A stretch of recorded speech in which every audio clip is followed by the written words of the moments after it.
What if there is no other life? What if this is just the end?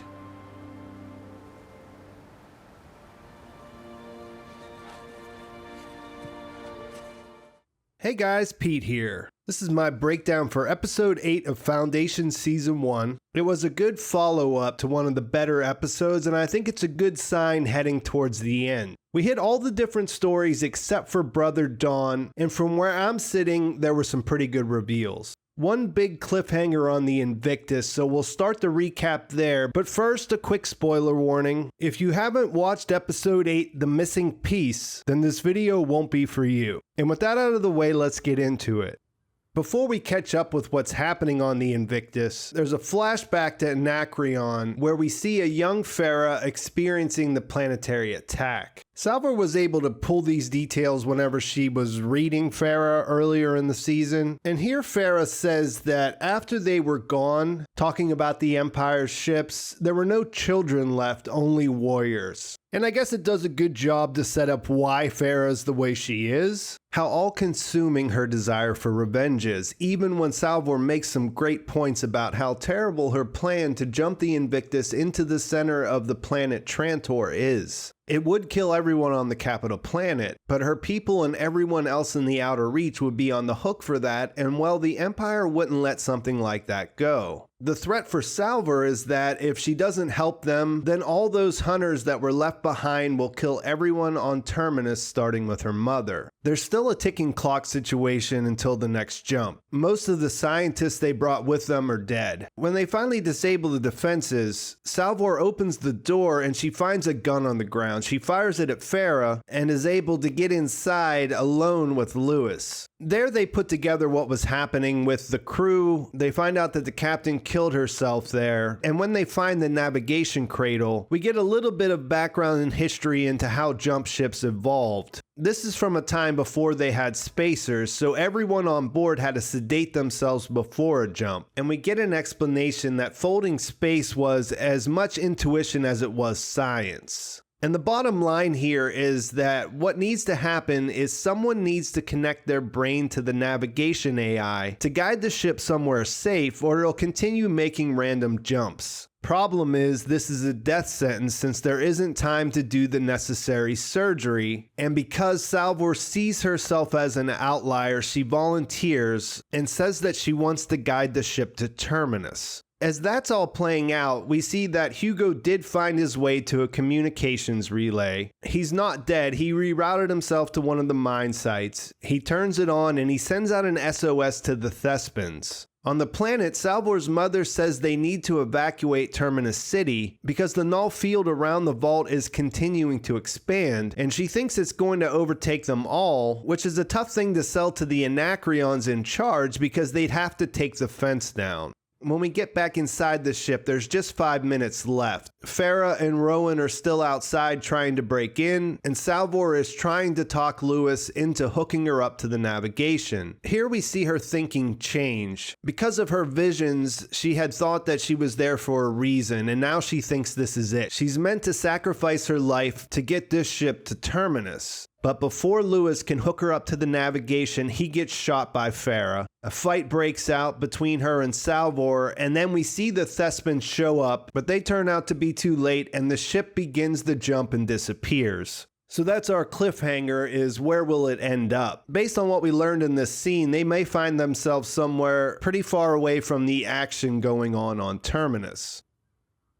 With Brother Day, we see that he's committed himself to a pretty serious risk by agreeing to do the spiral. He has to give up his protective aura and have his Imperial nanobots removed. And he has to take this trek with no food, no water, and no rest, where for the first time in his life he's going to be subject to injury. Less than half of the people who start this trip make it to the center. If they do, the goal is to make it to a cave in the center called the Mother's Womb that has a pool of water inside. There's special salt around it, and after you submerge yourself in the pool, if the mother is willing, you'll see a vision. Each one of these is unique and deeply personal, and a group of Zephyrs will interpret what it means. It's an interesting situation. It's not just physically difficult. If he doesn't make it, that would give Halima a huge advantage in her arguments against the dynasty. And we see the trip is a struggle. After he gets pretty far into it, he meets another man. They have a conversation where we learn a little bit about regular people in the Empire, people who live outside of Trantor. And at one point, when Brother Day drops to one knee after injuring his foot, this person tells him not to give up and helps him up. Later, the tables are turned, the man drops, and when Day reaches out to help him, he says that the mother is calling and submits by dropping to his second knee. When Day tries to at least help him off the path where he'll be able to get help, he refuses, as he wants to die right there rather than being saved.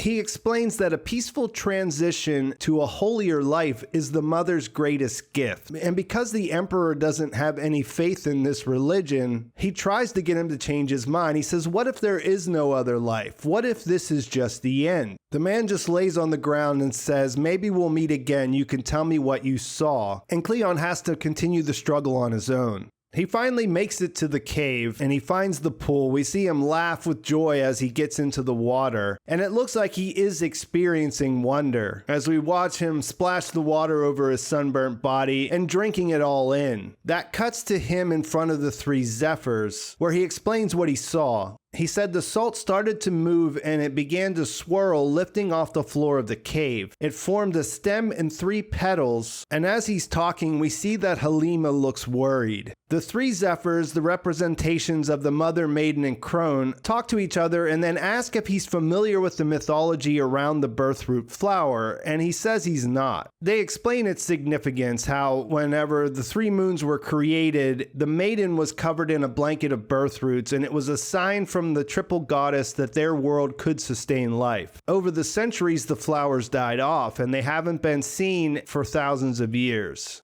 They interpret this as a holy sign, 3 elements made out of one, and he says, just like my brothers and I, to which they respond just like the triple goddesses. At the end, they're convinced that he's clearly not a soul mired in stagnation, and anyone who says that will be guilty of sin themselves. From this day forward, no other Zephyr will stand in the way of the genetic dynasty, so essentially he's won. Everyone bows, even Halima.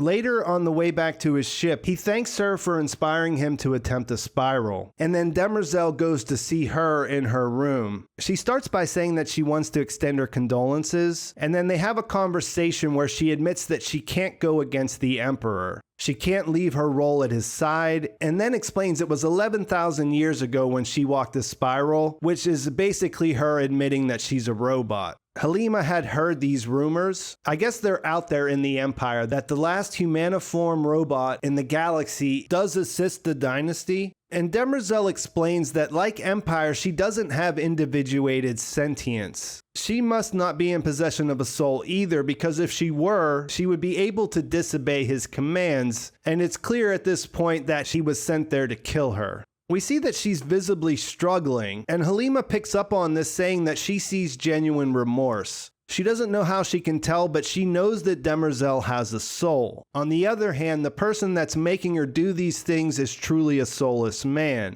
She forgives her and tells her to do what she must. After all, she's going to be reincarnated according to her faith. She's already been poisoned through a secretion when their skin touched, and after assuring her that she'll feel no pain, Demerzel leaves. She goes back and tells Cleon and assures him that it'll look like she died of natural causes. Then she asks him if he saw the ancient birthroot flower on her desk, which is basically an accusation. She's throwing it out there that she wonders if he made his vision up. She explains that when she did it, she had a real vision, and that she would not wish that emptiness of seeing nothing on anyone. And it really is an intense showdown between these two characters. As the Spacers are preparing him for the jump, we get confirmation that he didn't have a vision at all, that he was just there, and what Demerzel implied was true, which is a pretty big revelation, and I will come back to this at the end. From there, we go back to the Raven, and we hear Harry ask Gaal how long she's been able to feel the future. It's been happening as long as she can remember, and most of the time it's just a feeling, like what happened with the micrometeor, but other times it comes in dreams. Harry says that a dream drove her to mathematics, and that proves that it wasn't a dream at all but a premonition. He thinks she might have some intuitive processing ability that would put her ahead of the math, because that would explain how she was able to solve Abraxas. She wants to know why they're going to Helicon, and he still thinks he needs to keep her in the dark because this prescience of hers has the potential to skew psychohistory completely. After all, look what happened with Rach. She's there and he's not, and this creates a big problem between them. The most he'll give her is that mankind's survival is predicated on us reaching Helicon, and when she pushes saying that she thought it depended on the Foundation, he explains that it does to an extent, but only if its sister organization is established as well. So there is a second Foundation that needs to be created at Star's End on Helicon.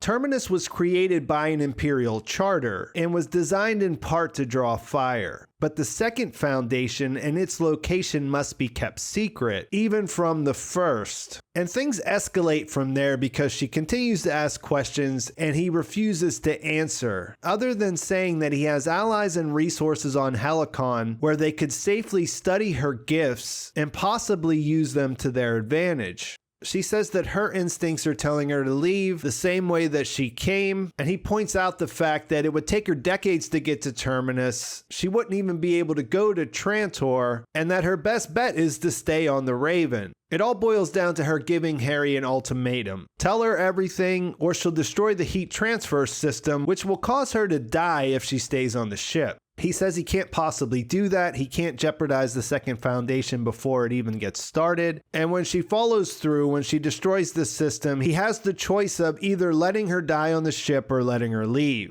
Eventually he does, and we see her walk through the door. She takes the knife out of the lock and gets back into the cryopod, and when she asks the navigation how long it'll take to get to Synnax, we find out that it's 138 years as she confirms the destination. So she's going back to sleep, headed towards a dead planet as far as we know at that point, and that should effectively put her out of the story for over a century.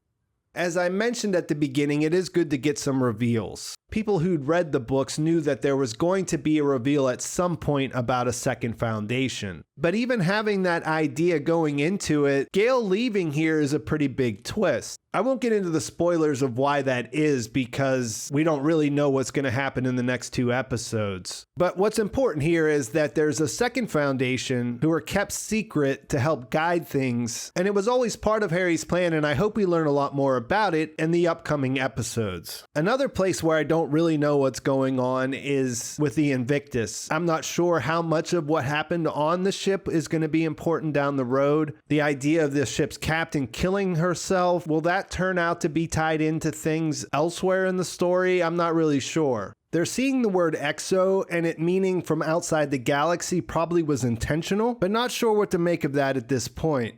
The one place where we got resolution was in the conflict between Halima and Brother Day. Although it does raise some questions of its own, it's pretty fascinating that the whole point of this journey is transformation. I mean, the guy with faith happily laid down to die at the end of his great effort. Because there was no vision, it's hard to say which way he'll go as a result. Killing off Halima doesn't seem like a step in the direction of becoming a more benevolent ruler. Quite the opposite if you think about it. He deceived the whole religion and then killed someone who wasn't even really a threat anymore out of spite. And he used Demerzel to do it, and that's probably more interesting, was this bit of implied cruelty that was enough to get a bit of a reaction from her. One of the things that the showrunner mentioned in the podcast was that each of these Cleons, they're basically the same, but they all go through different phases where they try to individuate themselves from their brothers. And he mentioned that as children, they look at Demerzel as a mother figure. Then when they become Day, they all sort of go through this process of rebelling against her. Only to then later, like we saw with Dusk right before he became Brother Darkness, they fall back in love with her again. So there's a lot of stuff going on there where they could go in different directions. I have a lot of ideas based on the books, which I won't mention, but it's still pretty hard to say considering we don't really know much about Demerzel still at this point.